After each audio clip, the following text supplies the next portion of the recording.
नमस्कार दोस्तों, आप सभी का स्वागत है हमारे YouTube चैनल बायोलॉजी ज्ञान बाई अखिल सर। आज हम लोग बॉटनी के एक टॉपिक के बारे में जानेंगे जिसका नाम है पॉली एम्ब्रियोनी या हिंदी में बहुभ्रूणता। आज के वीडियो में हम लोग प्रमुख रूप से जानेंगे कि पॉली एम्ब्रियोनी क्या है, पॉली एम्ब्रियोनी की खोज सबसे पहले कहाँ पे किस वैज्ञानिक ने किया था, पॉली एम्ब्रियोनी के टाइप कौन कौन से हैं, ऐसे कौन कौन से फैक्टर हैं, कॉजेज हैं जो पॉली एम्ब्रियोनी को इंड्यूस करते हैं या उसको बढ़ाते हैं, और लास्ट में जानेंगे पॉली एम्ब्रियोनी का प्रमुख एडवांटेज क्या है। देखिए, जैसा नाम है पॉली एम्ब्रियोनी, पॉली मतलब मेनी और एम्ब्रियोनी मतलब एम्ब्रियो, या इसको हिंदी में हम बोलते हैं बहुभ्रूणता, वहाँ पे भी मीनिंग है। तो इसका शाब्दिक अर्थ है, लिटरल मीनिंग यही है कि सीड में दो या दो से अधिक एम्ब्रियो की उपस्थिति ही क्या कहलाती है, पॉली एम्ब्रियोनी कहलाती है। नॉर्मली एक सीड में एक एम्ब्रियो प्रेजेंट होती है, लेकिन ऐसे केसेस जहाँ पर एक से ज़्यादा एम्ब्रियो का फॉर्मेशन होता है तो वहाँ देखा गया कि डेवलपमेंट के दौरान एक ही एम्ब्रियो केवल वाइएबल फंक्शनल रहेगी, बाकी सब एम्ब्रियो क्या करते हैं, वो डीजेनरेट कर जाते हैं। क्योंकि अगर सब के सब एम्ब्रियो वाइएबल रहेंगे तो किसी को भी सफिशेंट अमाउंट में भोजन नहीं मिलेगा और सब के सब क्या करेंगे, ख़त्म हो जाएंगे। पॉली एम्ब्रियोनी की खोज सबसे पहले एंटोनी वान ल्यूवेनहॉक जो साहब थे, उन्होंने ऑरेंज सीड में 1719 में जो है कि किया था। टाइप की बात करें तो एक केस होता है कि जाइगोट के द्वारा एम्ब्रियो का फॉर्मेशन करना। दूसरा केस देखा गया है कि एग के अलावा जो अदर सेल्स हैं एम्ब्रियो सैक की, उनसे एम्ब्रियो का फॉर्मेशन करना, जैसे एंटीपोडल सेल हो गई, सिनर्जिड हो गई। एक केस आता है कि एम्ब्रियो सैक के बाहर जो स्पोरोफिटिक टिश्यू है, जैसे जो कि इंटेगुमेंट और जो कि नूसलस, उसके द्वारा एम्ब्रियो का फॉर्मेशन करना। और एक कंडीशन आती है लेबोरेटरी में या कल्चर मीडियम में एम्ब्रियो का फॉर्मेशन करना, जिसको हम लोग इंड्यूस्ड पॉली एम्ब्रियोनी के नाम से जानते हैं। तो हम लोग अब एक एक करके तमाम सारे पॉइंट को डिटेल में देखते हैं। देखिए, सबसे पहले हम लोग ये जानेंगे कि पॉली एम्ब्रियोनी की खोज किसने किया और इसकी डिफिनीशन क्या है। तो क्या बता रहे हैं कि poly embryony was first reported by Antonie van Leeuwenhoek in 1719 in seed of orange. Meaning poly embryony की खोज सबसे पहले एंटोनी वान ल्यूवेनहॉक नामक वैज्ञानिक ने 1719 में ऑरेंज के सीड में इसको खोजा था। Presence of 2 or more embryo in a seed known as poly embryony, मतलब सीड में दो या दो से अधिक एम्ब्रियो का पाया जाना क्या कहलाता है, पॉली एम्ब्रियोनी कहलाता है। लेकिन एक बात आप लोग याद रखिएगा कि नॉर्मली एक सीड में एक ही एम्ब्रियो बनती है। अगर एक से ज़्यादा एम्ब्रियो का फॉर्मेशन होता है तो एक ही एम्ब्रियो वाइएबल होगी, बाकी सब डेवलपमेंट के दौरान क्या करते हैं, डीजेनरेट कर जाएंगे। और जो डीजेनरेटिंग एम्ब्रियो होती है उनमें जो न्यूट्रिएंट होता है वह एक्टिव जो एम्ब्रियो को प्राप्त होता है। In such plant normally one embryo mature and rest degenerate during course of development. वही मीनिंग है, एक एम्ब्रियो जो कि फंक्शनल रहेगी, बाकी सब डेवलपमेंट के दौरान एक एक करके ख़त्म हो जाएंगे, डीजेनरेट कर जाएंगी। अब देखिए, अगर हम लोग टाइप की बात करें तो हम लोग यहाँ पर 4 टाइप के बारे में पढ़ेंगे। Cleavage poly embryony, embryo sac poly embryony, adventive poly embryony और इंड्यूस्ड पॉली एम्ब्रियोनी। इनमें देखिए बहुत सिंपल है। क्लीवेज पॉली एम्ब्रियोनी मतलब क्या हो गया कि जाइगोट या एग से के फर्टिलाइजेशन के बाद एम्ब्रियो का फॉर्मेशन। तो क्या बता रहे हैं, जाइगोट या pro embryo split and form many embryo. Meaning zygote या जो प्रो एम्ब्रियो का फॉर्मेशन होता है वही कई पार्ट में डिवाइड हो जाए और उससे कई सारे एम्ब्रियो का फॉर्मेशन हो जाए। तो क्लीवेज पॉलीएम्ब्रियोनी को सबसे पहले जेफरी साहब ने या जेफरी नामक वैज्ञानिक ने 1895 में खोजा था। एग्जाम्पल अगर देखा जाए इसका क्लीवेज पॉलीएम्ब्रियोनी का, निकोटीना और ऑर्किड्स में इस प्रकार के एम्ब्रियो का फॉर्मेशन होता है। दूसरा एम्ब्रियो सैक सेल या एम्ब्रियो सैक जो पॉलीएम्ब्रियोनी, इसका मीनिंग ये हो गया कि एग के अलावा एम्ब्रियो सैक के जो दूसरी सेल्स हैं उनसे एम्ब्रियो का फॉर्मेशन, जिसमें प्रमुख रूप से एंटीपोडल और सिनर्जिड हैं। तो अगर सिनर्जिड से फॉर्मेशन होगा तो सिनर्जिड एम्ब्रियो बोलेंगे। एग्जाम्पल इसका सेगिटेरिया प्लांट में देखा गया है। एंटीपोडल से फॉर्मेशन होगा तो एंटीपोडल एम्ब्रियो बोलेंगे, और इसका एग्जाम्पल क्या है, अल्मस है। इसके बाद एक तीसरा टाइप है एडवेंटिव एम्ब्रियो। एडवेंटिव एम्ब्रियो का मतलब क्या आ गया कि एम्ब्रियो सैक के बाहर जो स्पोरोफिटिक टिश्यू हैं उनसे एम्ब्रियो का फॉर्मेशन, इसमें प्रमुख रूप से नूसलस और इंटेगुमेंट है। तो अगर नूसलस या इंटेगुमेंट से फॉर्मेशन होता तो ऐसे एम्ब्रियो को हम लोग एडवेंटिव एम्ब्रियो बोलेंगे, और जिसका एग्जाम्पल सिट्रस और जो कि मैंगो है। अब चौथा आता है इंड्यूस्ड पॉलीएम्ब्रियोनी, या इसी का नाम है adventitious polyembryony, somatic polyembryony, supernumerary polyembryony या फिर एम्ब्रॉयड्स। देखिए एक सिंपल मीनिंग है। सबसे पहले शुरुआती दौर में ऐसा मानना था वैज्ञानिकों को, या माना जाता था कि एम्ब्रियो का फॉर्मेशन केवल जाइगोट से संभव है। फिर अध्ययन आगे बढ़ा तो पाया गया कि नहीं, एग के अलावा एम्ब्रियो सैक की जो सेल्स हैं उनसे भी हम लोग एम्ब्रियो का फॉर्मेशन कर सकते हैं, जैसे एंटीपोडल और सिनर्जिड से। फिर और ज़्यादा अध्ययन आगे बढ़ा तो पाया गया कि एम्ब्रियो सैक के बाहर जो स्पोरोफिटिक टिश्यू हैं जैसे नूसलस और इंटेगुमेंट, इनसे भी एम्ब्रियो का फॉर्मेशन हो सकता है। उसको एडवेंटिव पॉलीएम्ब्रियोनी कहा गया। फिर जब और अध्ययन आगे बढ़ा, तमाम सारी टेक्निक आई, तो ये पाया गया कि प्लांट के किसी भी सेल से हम लोग एम्ब्रियो का फॉर्मेशन कर सकते हैं, बशर्ते जो कल्चर मीडियम हो उसमें न्यूट्रिएंट सफिशिएंट अमाउंट में स्पेसिफिक न्यूट्रिएंट हो और स्पेसिफिक इन्वायरमेंटल कंडीशन उपलब्ध हो। तो आर्टिफिशियल मीडियम में या लेबोरेटरी में एम्ब्रियो का फॉर्मेशन करना ही क्या कहलाता है, इंड्यूस्ड पॉलीएम्ब्रियोनी, एडवेंटिव, सोमैटिक, सुपरनुमेरी या एम्ब्रॉयड्स।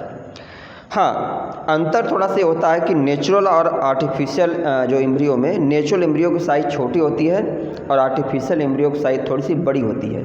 तो आर्टिफिशियल एम्ब्रियो को हम लोग एम्ब्रॉयड्स कहते हैं, कई बार एग्जाम में पूछा हुआ है।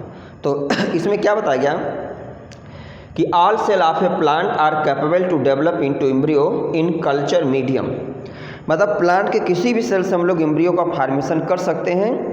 बस उसके लिए शर्त यही है कि जो इन्वायरमेंटल कंडीशन हो वो स्पेसिफिक हो और उसमें स्पेसिफिक न्यूट्रिएंट मीडियम अगर सफिशिएंट अमाउंट में मिले तो हम लोग ऐसा कर सकते हैं। वर्तमान में लगभग 100 से ज़्यादा प्लांट में आर्टिफिशियल एम्ब्रियो का फॉर्मेशन किया जा चुका है, जिनमें प्रमुख रूप से अगर देखा जाए तो व्हीट है, पैडी, एप्पल, कॉफ़ी और ग्रेप्स है। अब अगर हम लोग आएँ कि कॉजेज ऑफ पॉलीएम्ब्रियोनी, पॉलीएम्ब्रियोनी का कारण क्या है, तो अभी तक 2 थियरी दी गई हैं जो ये बताती हैं कि नहीं पॉलीएम्ब्रियोनी का कारण क्या है। पहला है नेक्रो हार्मोन थियरी और दूसरा रिसेसिव जीन थियरी है। नेक्रो हार्मोन थियरी को हाइबरलैंड नामक वैज्ञानिक ने दिया था। इनका ये मानना था कि जो डीजेनरेटिंग सेल्स होती हैं जो कि नूसलस की, वो कुछ ऐसे सब्सटेंस का सिक्रीशन करती हैं या ऐसे कुछ हार्मोन का सिक्रीशन करती हैं जो पॉलीएम्ब्रियोनी को प्रमोट करता है, लेकिन इसके बारे में कोई उपयुक्त थियरी या कोई ऐसा उपयुक्त एविडेंस नहीं आया जिससे कि इनके थियरी को सही माना जा सके। और दूसरा रिसेसिव जीन थियरी आई। रिसेसिव जीन थियरी को कैपट करके वैज्ञानिक तो उन्होंने 1933 में लाइनम प्लांट में अध्ययन करके बताया कि नहीं, कुछ रिसेसिव जीन होते हैं जो पॉलीएम्ब्रियोनी को प्रमोट करते हैं, जिनके द्वारा पॉलीएम्ब्रियोनी इंड्यूस होती है। और इनके बात को सपोर्ट करने में, मतलब कि रिसेसिव जीन थियरी को सपोर्ट करने का श्रेय लेरोई नामक वैज्ञानिक को भी जाता। इन्होंने 1947 में मैंजीफेरा इंडिका मैंगो में अध्ययन करके उन्होंने इस बात को माना या सपोर्ट किया कि नहीं, कोई रिसेसिव जीन है जो पॉलीएम्ब्रियोनी के लिए उत्तरदायी है। ठीक। अब हम लोग आते हैं कि एडवांटेज पॉलीम्ब्रियानी का क्या था। इसके बहुत सारे एडवांटेज हैं, तो फिलहाल हम लोग 8 पॉइंट के माध्यम से जानेंगे कि पॉलीम्ब्रियानी का क्या क्या महत्व है। देखिए पहला पॉइंट क्या है, यूनिफॉर्म प्लांट प्रोडक्शन, मीनिंग पॉलीम्ब्रियानी के सहायता से हम लोग जो है कि जेनेटिकली आइडेंटिकल पौधों को बड़े लेवल पे, बहुत बड़े लेवल पे हम लोग चाहें तो बना सकते हैं। दूसरा पॉइंट है डिजीज फ्री प्लांट। अगर कोई ऐसा प्लांट है जिसमें ऐसी कोई डिजीज लग जा रही है जो जनरेशन टू जनरेशन बढ़ रही है और बड़े लेवल पर क्या हो रही है कि नुकसान पहुंचा रही है, तो ऐसे केसेज में हम लोग डिजीज फ्री प्लांट को पॉलीम्ब्रियानी का सहायता लेकर के बना सकते हैं। तीसरा है कंजर्वेशन ऑफ रेयर स्पीसीज। ऐसी स्पीसीज जो बहुत रेयर हैं, बहुत कम जगहों पर रह गई हैं, जिनके विलुप्त होने के, ख़त्म होने की और संभावना है, तो हम लोग आर्टिफिशियल मीडियम में एम्ब्रियो को बना करके उसको कंजर्व कर सकते हैं, उसकी संख्या को बहुत आसानी से बढ़ा सकते हैं या उसको प्रोपेगेट कर सकते हैं। चौथा पॉइंट है बेटर स्ट्रेस जो कि टॉलरेंस, क्योंकि जब हम लोग एम्ब्रियो को आर्टिफिशियल मीडियम में बनाएंगे तो हम लोग आर्टिफिशियली उसमें जो है कि स्पेसिफिक जीन को ट्रांसफ़र करके टारगेटेड साइट पर जो नई स्पीसीज आएगी उसके अंदर हम लोग टॉलरेंसी, सहनशीलता डेवलप कर सकते हैं। या स्ट्रेस मतलब अगर कोई प्लांट है उसमें अगर किसी जो कि मिनरल के अगेंस्ट अगर स्ट्रेस चलना है, या किसी जो वीड्स हैं उनके अगेंस्ट, या किसी वायरल डिजीज है, बैक्टीरियल डिजीज या फंगल डिजीज है, उसके अंदर हम लोग रेसिस्टेंसी डेवलप कर सकते हैं। तो डिजीज रेसिस्टेंट स्पीसीज को भी इस माध्यम से हम लोग बना सकते हैं। अगला पांचवा ईजी स्टोरेज एंड जो कि ट्रांसपोर्ट, मीनिंग कि पॉलीम्ब्रियानी के माध्यम से जो हम लोग आर्टिफिशियली एम्ब्रियो बनाएंगे उसका स्टोरेज और ट्रांसपोर्टेशन क्या है, बहुत आसानी से हम लोग कर सकते हैं, जो बिल्कुल सुरक्षित है, इसके कोई साइड इफेक्ट या नुकसान नहीं है। छठा पॉइंट है फिक्सिंग हाइब्रिड जो विगर। हम लोग पॉलीम्ब्रियानी के माध्यम से अलग अलग जो मतलब स्पीसीज हैं उनको हम लोग फ्यूज करके जो नए प्रोडक्ट बनाएंगे वह संकर समृद्ध पौधों को बना सकते हैं। जैसे अगर सिंपल मीनिंग करें कि हम लोग पास एक स्पीसीज कोई ए है और एक स्पीसीज कोई बी है, अब इसमें जो इम्पॉर्टेंट हमारे लिए जीन हो और बी में जो इम्पॉर्टेंट जीन हो, तो दोनों को हम लोग आपस में क्या करते हैं, फिक्स करके कोई स्पीसीज बना लेते हैं सी। तो सी स्पीसीज अपने दोनों पेरेंट्स से क्या करेगी, ताकतवर होगी, वीगर होगी। तो ऐसे स्पीसीज को भी हम लोग जो कि सेलेक्टेड जीन के माध्यम से बना सकते हैं, जो दोनों पेरेंट्स से बेटर होगी और अलग अलग प्रकार के इन्वायरमेंटल कंडीशन में भी अपने आप को सक्षम पाएगी। अगला है हैप्लॉइड प्रोडक्शन, मीनिंग हम लोग हैप्लॉइड पौधों को, अगर ऐसा कोई प्लांट है जो डिप्लॉइड है और अगर हमें किसी कारणवश हैप्लॉइड नंबर ऑफ क्रोमोसोम के बेसिस पर प्लांट को बनाना है, तो हम लोग इस मेथड का उपयोग करके हैप्लॉइड प्लांट या अगुणित पौधों को बना सकते हैं। जैसे बहुत सारे केस में देखा गया है कि वायरस जो डिजीज फ्री प्लांट जो होती है, जनरली हम लोग हैप्लॉइड पौधों को बना करके इस समस्या से जो कि निजात पा सकते हैं। और अगला पॉइंट है प्लांट ब्रीडिंग। हम लोग अलग अलग जो पौधों को लेकर के अपनी आवश्यकता अनुसार उनमें क्रॉस करा करके नए जनरेशन, नए नए वैरायटी, नए नए कैरेक्टर के पौधों को प्राप्त कर सकते हैं, और उनमें जो हमारे लिए बेनिफिशियल हो, जो हमारे समाज के लिए उपयुक्त हो, उसको हम लोग सेलेक्ट कर लेते हैं, बाकी को डिस्कार्ड कर देते हैं। अब अगर हम लोग आज के वीडियो को 2 मिनट में समरी के रूप में देखें, देखिए सबसे सिंपल मीनिंग है, कोई पूछे पॉलीम्ब्रियानी क्या है, तो प्रेजेंस ऑफ 2 और more than 2 embryo in a seed, मतलब किसी सीड में 2 या 2 से अधिक एम्ब्रियो का पाए जाना पॉलीम्ब्रियानी कहलाता है। नॉर्मल वैसे एक सीड में एक एम्ब्रियो का फार्मेशन होता है, अगर एक से ज़्यादा एम्ब्रियो का फार्मेशन होता है तो डेवलपमेंट के दौरान या कोर्स ऑफ टाइम एक एम्ब्रियो वाइएबल रहेगा, बाकी सब खत्म हो जाएंगे। पॉलीम्ब्रियानी को खोज करने का श्रेय एंटोनी वान ल्यूवेनहॉक साहब को जाता है। इन्होंने 1719 में सिट्रस पौधे में सबसे पहले इसको खोजा था। एंटोनी वान ल्यूवेनहॉक साहब ने सबसे पहले जो कि लिविंग सेल को भी देखा था, और इनको हम फादर ऑफ माइक्रोबायोलॉजी के नाम से भी जानते हैं। इसके बाद अगर हम लोग टाइप की बात करें तो 4 टाइप हम लोग यहाँ पे पढ़ेंगे पॉलीम्ब्रियानी का। सबसे पहला क्लीवेज पॉलीम्ब्रियानी, जिसमें क्या होता है कि जाइगोट है जो प्रो एम्ब्रियो है वह कई पार्ट में स्प्लिट हो जाता है, डिवाइड हो जाता है, उससे एक से ज़्यादा एम्ब्रियो का फार्मेशन होना, और जिसका एग्जाम्पल हम लोग यहाँ पे पढ़ें कि निकोटीना में और ऑर्किड में ऐसा देखा गया है। दूसरा पॉइंट है एम्ब्रियो सैक पॉलीएम्ब्रियोनी। इसका मीनिंग है कि जाइगोट के अलावा, एग के अलावा एम्ब्रियो सैक की दूसरी सेल से एम्ब्रियो का फॉर्मेशन करना, जैसे एंटीपोडल सेल या और जो कि सिनर्जिड। तो अगर हम लोग एंटीपोडल से बनाएंगे तो एंटीपोडल एम्ब्रियो बोलेंगे, सिनर्जिड से बनाएंगे तो सिनर्जिड एम्ब्रियो बोलेंगे। एग्जाम्पल हम लोग पढ़े भाई, सिनर्जिड का एग्जाम्पल क्या है, सैगिटेरिया है और एंटीपोडल का अल्मस है।